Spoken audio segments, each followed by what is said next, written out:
The snow drifted softly over Evergreen Park, layering the benches and winding paths in a shimmering white that reflected the glow of Christmas lights woven through the bare branches. At the park's center, the enormous evergreen stood proudly adorned, its ornaments catching the lamplight and scattering colors across the untouched snow. Ethan Walker sat alone on a bench facing that tree, his expensive black overcoat sprinkled with snowflakes he didn't bother brushing away. His hands were clasped between his knees, shoulders curved inward, and if anyone had glanced closely, they would have noticed the faint tremble in his jaw and unsteady brightness in his eyes. He was trying hard to blink away. Around him, families passed by wrapped in warm coats, children laughing and pointing at decorations, parents carrying bags filled with last-minute gifts. Their joy felt distant, like a world he could watch but no longer belonged to. He had everything people called success: a thriving empire, a luxurious penthouse above the city,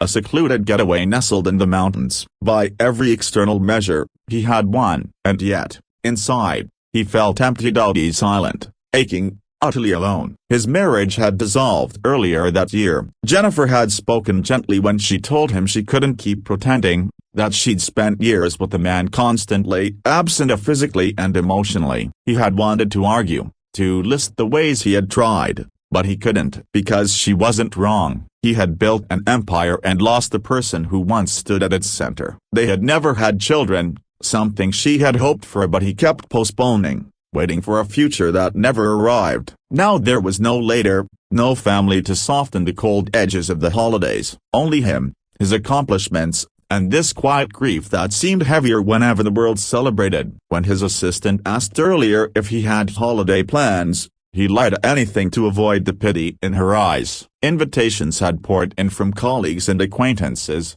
but the idea of standing in crowded rooms making small talk while surrounded by families felt unbearable. So he ended up here, in this park, watching a holiday he felt detached from. He didn't even realize tears had escaped until a small voice piped up beside him. "Mr. Broken Bar, why are you sad?" He wiped his face quickly and looked up. A little boy stood a few steps away, bundled in a bright red coat and a knitted hat with bare ears. His chubby hands clutched a paper bag, and his cheeks glowed pink from the cold. "I'm fine," Ethan whispered, voice rough. "But thank you for asking." The boy tilted his head, studying him with that pure, honest curiosity only children have. "You don't look fine. You look like you were crying." Ethan attempted a weak smile. "Probably just the snow." The child considered this seriously, then shook his head.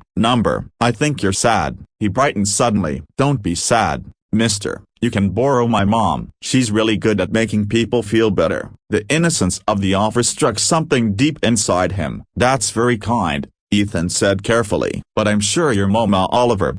A woman called, her voice warm but edged with worry. "Sweetheart, what did I tell you about talking to strangers?" Ethan looked up. A young woman hurried toward them, blonde hair escaping her cream-colored hat, a gray coat wrapped snugly around her as she carried several shopping bags. Her expression held concern for her son and a hint of apology toward the man he'd approached. "I'm so sorry," she murmured, placing a gentle hand on the boy's shoulder. "I hope he wasn't bothering you." "But Mom, he's sad," Oliver insisted, pointing earnestly at Ethan. "Nobody should be sad on Christmas Eve." The woman's eyes met Ethan's, her expression softening instantly as she read the truth in his fascia, his polished suit, his posture, the unmistakable grief he tried to hide. Compassion washed over her features. "Oh," she breathed quietly. Ethan rose quickly, embarrassed. "It's all right." He was just being thoughtful. Very thoughtful, actually. Oliver brightened at the praise,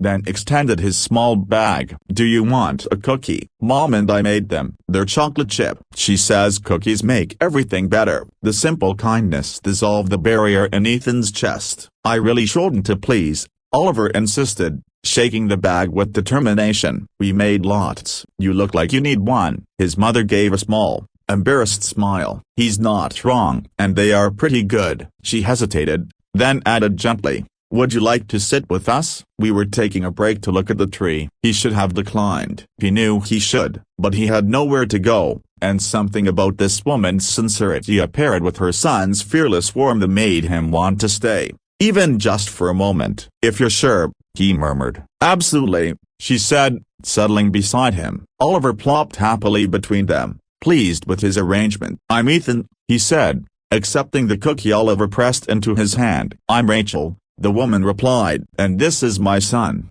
Oliver." "I'm almost 6, Oliver announced proudly. "That's a great age," Ethan said, tasting the cookie. It was soft, warm, perfectly sweet. "Your mom is an excellent baker," Oliver beamed. "She makes cookies for everyone. We're giving some to all our neighbors." "That's very thoughtful," Ethan said, glancing at Rachel. She looked down shyly. "It's just something we do every year. People have been so kind since we moved here, and it's nice to give a little back. Plus, Oliver loves helping." For a few quiet moments, they sat watching snow drift around them, and for the first time that night, the heavy ache in Ethan's chest eased just a little. Rachel finally spoke, her voice gentle as she looked toward the glowing tree. "So Broken Bar, do you have plans for the holiday?" Rachel's question lingered in the chilly air. "Do you have Christmas plans?" Ethan almost gave the same practiced lie he'd used earlier, but something in her voice, curious,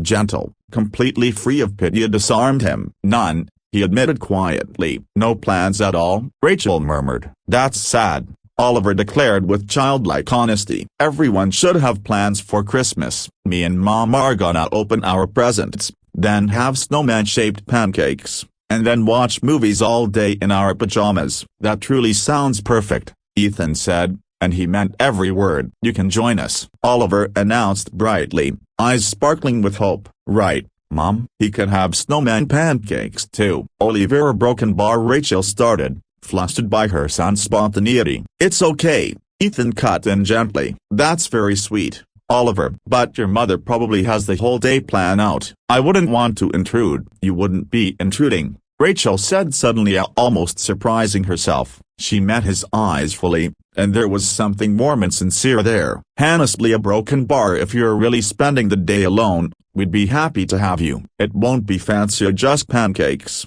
movies, and Oliver showing you his entire toy collection. I bet you'd be welcome." Ethan stared at her, stunned. "You don't even know me." "I know you're sitting alone in a park on Christmas Eve looking like you're carrying something heavy," Rachel said softly. "And I know my son feels you need someone to be kind to you, and he's usually right about people." She gave a small smile. "Besides, a Broken Bar, it's Christmas. If kindness doesn't belong today, when does it?" Something inside Ethan cracked open, some quiet, frozen part of him. "Yeah, Broken Bar, I don't know what to say." "Say yes," Oliver urged. "Why, died, please. I never have anyone to play dinosaurs with on Christmas, and Mom's terrible at dinosaurs." "I'm awful," Rachel admitted with a laugh. "I can never remember which ones are plant eaters and which ones want to eat everything." "It's a serious issue." "It really is," Oliver insisted solemnly. Ethan laughed, an honest, unrestrained laugh he hadn't felt in far too long. "Well, a Broken Bar, I actually know a lot about dinosaurs. I had a huge collection when I was your age." Oliver lit up like a star. "Really? Do you know about the Spinosaurus?" "One of my favorites," Ethan said. "It's one of the few dinosaurs believed to spend time in the water." That was all Oliver needed. He exploded into excited chatter about aquatic dinosaurs. Ethan glanced at Rachel as Oliver rambled, and she was looking at him with such genuine warmth, such quiet approval, that something shifted in his chest again. They stayed on the bench for quite a while, talking about dinosaurs, Christmas traditions, and the perfect type of cookie. Ethan learned that Rachel worked as a nurse at the children's hospital, that she'd moved here with Oliver after her divorce, and that she balanced an exhausting schedule but never missed the moments that mattered most to her son. "It's not always simple," Rachel admitted, "being a single mom, juggling work and everything else. Some days I feel like I'm barely managing." But then Oliver does something sweet or unexpectedly kinda like offering cookies to someone sitting alone in the snow, and I remember we're doing okay. Maybe more than okay. "He's a wonderful kid," Ethan said sincerely. "You should be very proud." "I am," she whispered. Ethan thought about his own life, how he'd built a world of success but left no room for anyone to share it. No child, no partner, no one who looked at him the way Rachel just thought out with something tender and real. "I should let you get back to your deliveries," Ethan said, though the thought of leaving this moment made something inside him resist. "About that a Broken Bar," Rachel hesitated, gathering her courage. I meant what I said earlier. The invitation is real. If you wake up tomorrow and find yourself alone in a broken bar, come join us. We're just a few blocks away on Maple Street at a blue house with white shutters. She searched through her bag, pulled out a scrap of paper, and wrote down the address. No pressure at all, but the offer stands. Ethan accepted it carefully, his fingers brushing hers for a heartbeat. Thank you, he said, voice thick. You don't know what this means. I think I do, she replied softly. I've had lonely Christmases too. I understand. Oliver looked up, clutching the bag of cookies. They'll come, right? You still owe me more Spinosaurus facts. I didn't exactly promise, Ethan began. But Oliver's hopeful expression shut down any resistance. But yes, a broken bar. I'd love to tell you more. They said their goodbyes, and Ethan watched them walk off through the falling snow. Oliver turned to give one last ecstatic wave. Ethan lifted his hand in return. Then he looked down at the slip of paper, Rachel's address written in neat, gentle handwriting. He stood there long after they'd vanished, snow settling on his coat and hair, staring at that address and feeling the quiet ache of unexpected kindness warming something inside him he thought had frozen forever. Ethan kept replaying the small kindness of strangers and his mind, how a little boy had noticed a lonely man and tried to brighten his day, how a woman had shown genuine warmth without knowing a single thing about who Ethan was, what he did, or what he owned. For the first time in a long while, something in him shifted. Not happiness, a broken bar, but hope, gentle, fragile yet real. That night, in his vast and silent penthouse, sleep wouldn't come. His thoughts kept drifting to Rachel and Oliver, their simple Christmas plans, their sincerity, the ease of that brief moment they'd shared. He thought of Oliver offering his cookies without hesitation, and Rachel inviting a complete stranger into their holiday without even asking his name. Jennifer's old words echoed back to him. You built a remarkable career, on a broken bar, but you forgot to build a life. She'd been right. He had lost sight of what mattered. Maybe he had never fully understood it in the first place. Before dawn, Ethan finally made up his mind. He got up, began making calls, tapping into his resources, setting things in motion. By the time he was ready, he felt strangely lighter. He dressed simply in jeans, a soft sweater,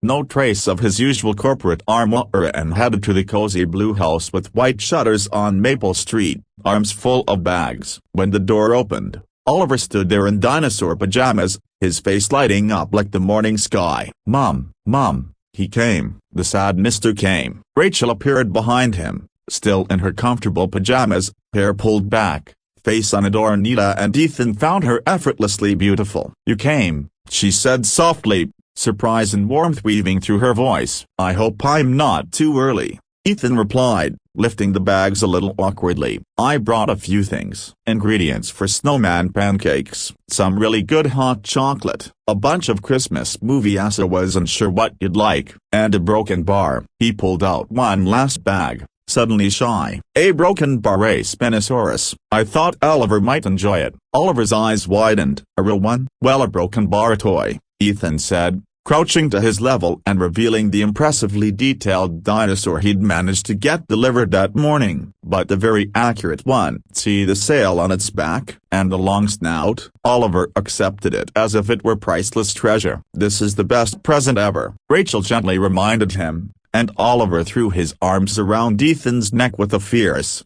wholehearted hug. Ethan closed his eyes, holding him back, a feeling something warm crack open inside him. When had anyone last hugged him like that? You really didn't have to bring all this, Rachel said as she invited him into their small, charming home. It was modest but full of life via handmade ornaments, soft lights, the kind of warmth money couldn't buy. I wanted to, Ethan replied honestly. You welcomed me when you had no reason to. This is the least I could do. They settled into an easy rhythm, Rachel making coffee, Ethan helping Oliver set up a dinosaur world in the living room. For the first time in years, Ethan felt no pressure to perform, no need to impress. He wasn't the CEO here. He wasn't an empire. He was just Ethana playing dinosaurs with a bright-eyed kid and helping a kind-hearted woman make pancakes. The pancakes didn't cooperate at first. Ethan's attempt at a snowman shape looked like a confused blob. It's a blob with a carrot, Oliver announced plainly. It really is, Ethan admitted, laughing at himself. Rachel moved beside him at the stove. "You're making the circles too far apart," she explained gently, guiding his hand with hers. Her touch was warm, grounding. "There," she murmured as a real snowman shape formed in the pan. "See, you got it." Their eyes met briefly, unexpectedly, and something unspoken flickered between them. She stepped back quickly, cheeks warming. The day unfolded exactly as Oliver had promised. Snowman pancakes, Christmas movies, toys everywhere, endless stories. Rachel made hot chocolate later, and they drank it while watching snow drift quietly past the windows. Simple, ordinary, perfect. Later, while Oliver was absorbed in a movie, Ethan and Rachel ended up in the kitchen, side by side, rinsing plates and wiping counters. She hesitated for a moment, then finally asked, "Can I ask a broken bar why?"